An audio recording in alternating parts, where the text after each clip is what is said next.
یہ واقعہ شاید کچھ ہی گھنٹے پہلے کا ہے اور ویڈیو میں آپ کو نظر آ رہا ہوگا کہ عمران خان کی جو بہن ہے، مجھے محترمہ کا نام بھی نہیں معلوم کیونکہ میں نہ ہی اس پارٹی کا سپورٹر ہوں، نہ ہی میرا کسی سے اس میں لینا دینا ہے، لیکن ویڈیو میں یہ دیکھا جا سکتا ہے کہ عمران خان کی جو بہن ہے اس کو کسی بدبخت آدمی نے انڈا مارا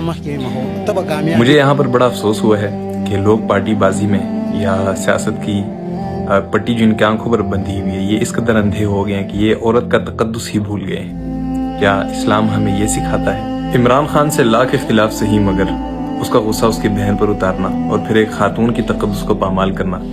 یہ قابل مذمت ہے۔ یہاں میں آپ کو چھوٹا سا ایک واقعہ سناتا ہوں کہ مسلمانوں نے جب طے قبیلے پر حملہ کیا تو یہ حاتم طائی کا قبیلہ تھا،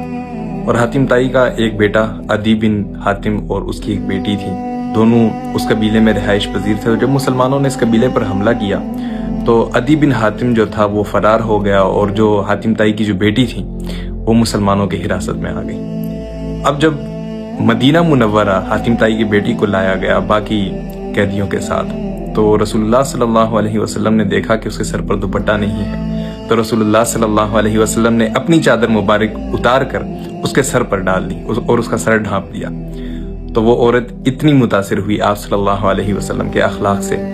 کہ وہ ایمان لے آئی۔ پھر جب وہ اپنے بھائی کے پاس گئی تو اس کے بھائی نے حال پوچھا کہ تم کیسے رہا ہوئی، تو اس نے پھر گواہی دی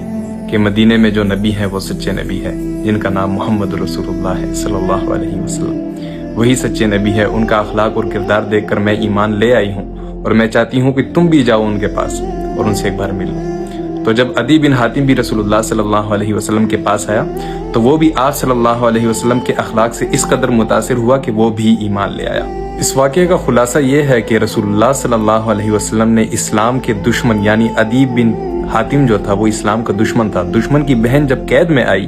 تو آپ صلی اللہ علیہ وسلم نے اسے عزت دی، اس پر رحم کیا، اس پر شفقت کیا، اور یہی اسلام کی تعلیمات ہے کہ دشمن کی بہن بھی اگر قید میں بھی آ جائے تو اس سے عزت سے پیش آنا ہے، اس کو عزت دینی ہے، اس پر رحم کرنا ہے، یہ اسلام کی تعلیمات ہیں۔ اگر عمران خان سے آپ کے لاکھ اختلافات ہیں، حتیٰ کہ عمران خان اگر آپ کا دشمن بھی ہے، تو اسلام کہتا ہے کہ دشمن کی بہن سے بھی حسن سلوک رکھو۔ امید کرتا ہوں کہ بات آپ کو ضرور سمجھ آئی ہوگی،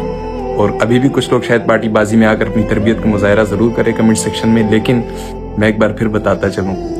کہ میں اس پارٹی کا سپورٹر نہیں ہوں، میں صرف حق کی بات کروں گا، اور اگرچہ بت ہے جماعت کی آستینوں میں، مجھے ہے حکم ازاں لا الہ الا اللہ۔ سلام پہنچے۔